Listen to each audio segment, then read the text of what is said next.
అనంతపురం నగరంలో నేడు కాంగ్రెస్ పార్టీ ఆధ్వర్యంలో షర్మిల పర్యటన ఉంది. అందులో భాగంగా నేడు ఎన్నికల శంఖారావం ఇక్కడి నుంచే చేపడుతున్న నేపథ్యంలో ఖర్గే గారు ఇక్కడికి వస్తున్నారు.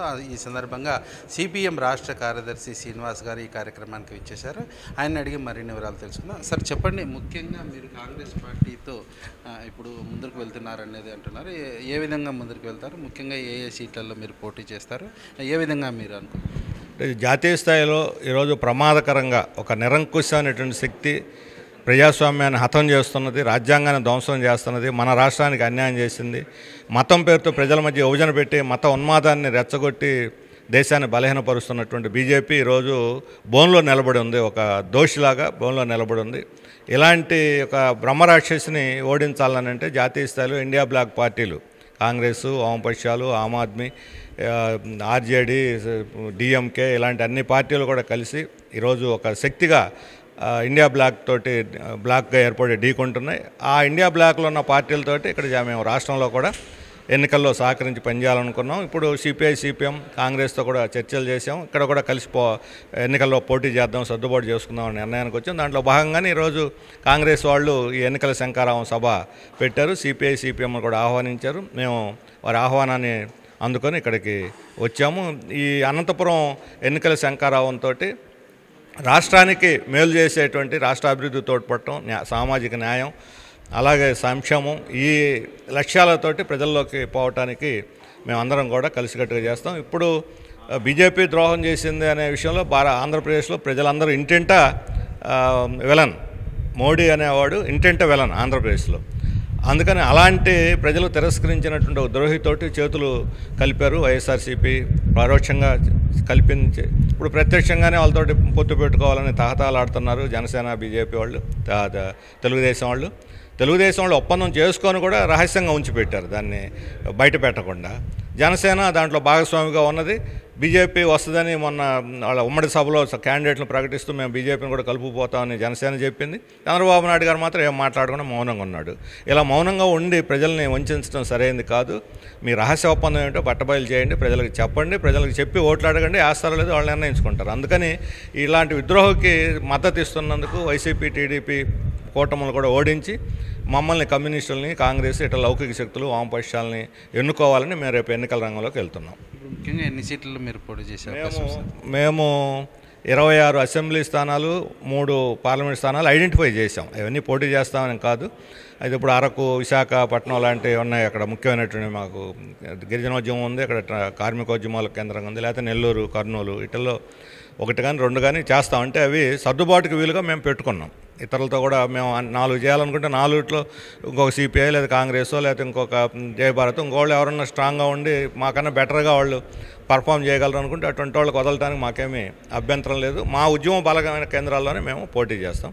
ఇట్లాగే అసెంబ్లీ కూడా 26 స్థానాల్లో ఇప్పుడు ఒక 15-16 స్థానాలని మేము గుర్తించి కాంగ్రెస్ వాళ్ళకు కూడా చెప్పాము పలాని. ఇప్పుడు ట్రైబల్ బెల్ట్లో ఉన్నాయి. ఇప్పుడు కురుపాం లాంటివి, అరకు, పాడేరు, రంపచోడవరం, లేకపోతే విశాఖపట్నంలో గాజువాక, విశాఖ వెస్ట్లో కానీ, లేదంటే విజయవాడ సెంట్రల్ కానీ, లేదా పోలవరం కానీ, అలాగే మంగళగిరి, గన్నవరం, నెల్లూరు, కర్నూలు, ఇక్కడ సింగనమల, గంతకల్లు, అనంతపురం, ఇటువంటివన్నీ కూడా సిపిఎం బలంగా ఉంది. కొన్ని చోట్ల ఇక్కడ సిపిఐ కూడా ఉంది. అందుకని సిపిఐతో కూడా కొన్ని సర్దుబాట్లు మేము చేసుకుంటున్నాం. వాళ్ళకు కొన్ని ఇందులో సిపిఐ, సిపిఎం బలంగా ఉన్న చోట కొన్ని సిపిఐకి ఇచ్చాము, సిపిఐ కొన్ని మాకు ఇచ్చింది. ఆ రకంగా మేము ఇద్దరం సర్దుబాటు చేసుకుని కాంగ్రెస్తో కూడా అడ్జస్ట్ చేసుకుంటాం. అడ్జస్ట్ క్రమంలో 10 సీట్లు చేస్తాం, 15 సీట్లు చేస్తాం అనేది ఎవరైతే గట్టిగా పర్ఫామ్ చేస్తాం దాని మీద ఆధారపడి ఉంటుంది.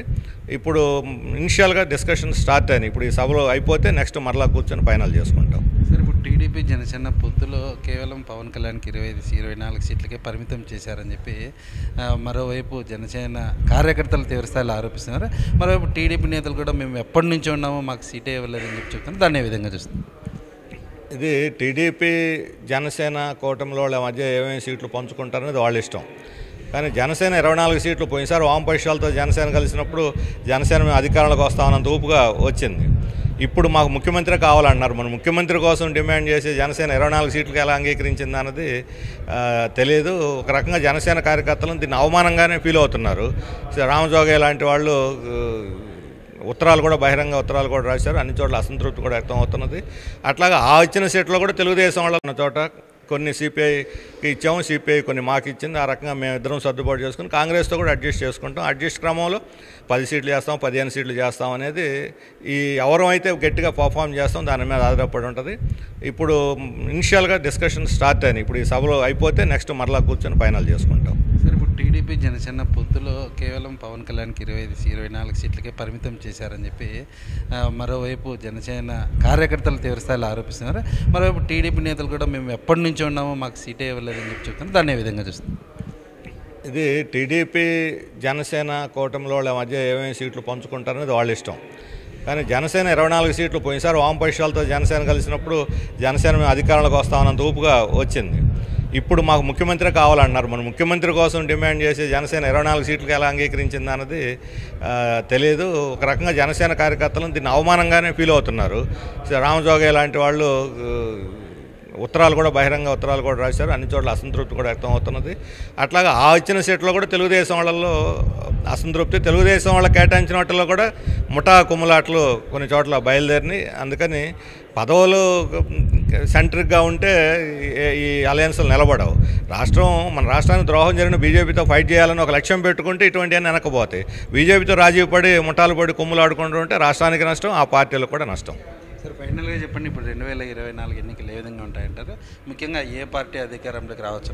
2024 జాతీయ స్థాయిలో మలుపు తిప్పే రాజకీయాలు, అందులో సందేహం లేదు. పార్లమెంట్ ఎన్నికలు కీలకమైనవి. బీజేపీని రాకుండా నిరోధించడమే ప్రధాన లక్ష్యంగా మేము పనిచేస్తున్నాం. వాళ్ళు 370 లేకపోతే 400 చెప్పే ఈ మ్యాజికల్ ఫిగరు ఈ మైండ్గా ఉంటుంది. దీనికేమి లేదు. ఇప్పుడు బీహార్లో నితీష్ కుమార్ వెళ్ళిన తర్వాత అక్కడ ఇండియా బ్లాక్ కూటమి మరింత బలపడింది. అక్కడ మహాగఠబంధన్ ఇంకా బలపడింది. ఎందుకంటే ఇతను వెనకుండే వాళ్ళు కూడా ఇప్పుడు ఆర్జేడీ వెనక్కి వచ్చేస్తున్నారు. నితీష్ కుమార్ని ఎవరు నమ్మి వెళ్ళటలేదు. మహారాష్ట్రలో ఎన్సీపీని శివసేన రెండుని చీల్చారు. కానీ వాళ్ళు జనంలో పోలేకపోతున్నారు. ఉద్ధవ్ ఠాక్రే, శరద్ పవార్ వీళ్ళు జనంలో పోతుంటే తండోపతండాలుగా జనం వస్తున్నారు. అందుకని జనం ఎటువైపు ఉన్నారు అనేది ముఖ్యం. ఈ ఎమ్మెల్యేలను ఎంపీలను లాక్కొని బెదిరించి అదిరించి ఈడీ దాడులు చేసి మేము బలపడ్డాం అనుకుంటే అది వాప్ అవుతుంది, కానీ బలం కాదు. ఈరోజు ప్రజాభిప్రాయం బీజేపీకి వ్యతిరేకంగా ఉంది. India black బలపడుతున్నది.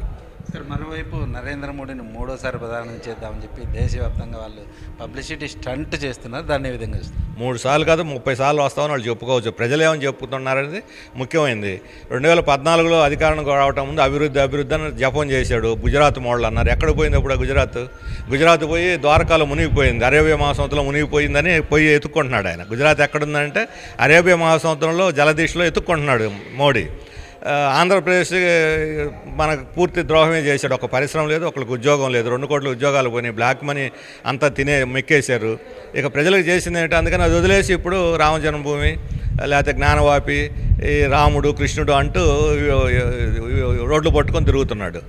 అందుకని వాళ్ళు ఫెయిల్ అయ్యారంటానికి ఇంతకన్నా నిదర్శనం అక్కర్లేదు.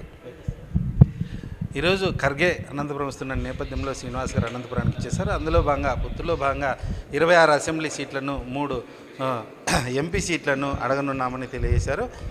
ఏపీ రాష్ట్ర వ్యాప్తంగా తాము ఖచ్చితంగా కాంగ్రెస్ పార్టీతో పొట్టులో పెట్టుకొని విజయడంగా ముగిస్తామని తెలియజేస్తున్నారు శ్రీనివాస్ గారు. చూస్తూనే ఉండండి అనంతపురం కెమెరా రాఘవేంద్రతో హనుమంతు టీవీ.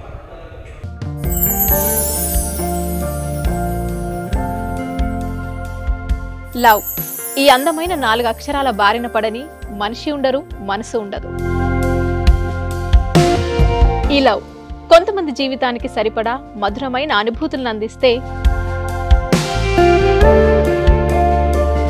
మరికొంతమందికి జీవితాంతం వెంటాడే చేదు జ్ఞాపకాలను మిగిల్స్తుంది. లైలా మజ్ను, పార్వతీ దేవదాస్ ఈ 2 కథల్లో మజ్ను లైలా ప్రేమ కోసం ఎంత పరితపించాడో విన్నాం. దేవదాస్ పార్వతి ప్రేమ కోసం ఎంత పిచ్చోడయ్యాడో చూసాం. కానీ లైలా మజ్ను ప్రేమ కోసం ఎంత ఆరాటపడిందో మనం ఆలోచించలేదు. దేవదాసు దూరమయ్యాక పార్వతి పరిస్థితి ఏంటో మనం అర్థం చేసుకోలేదు. ప్రేమ నుండి పెళ్లి వరకు వెళ్ళలేకపోయినా ఎంతో మంది అమ్మాయిల బ్రేకప్ స్టోరీస్తో మీ లవ్ టుడే.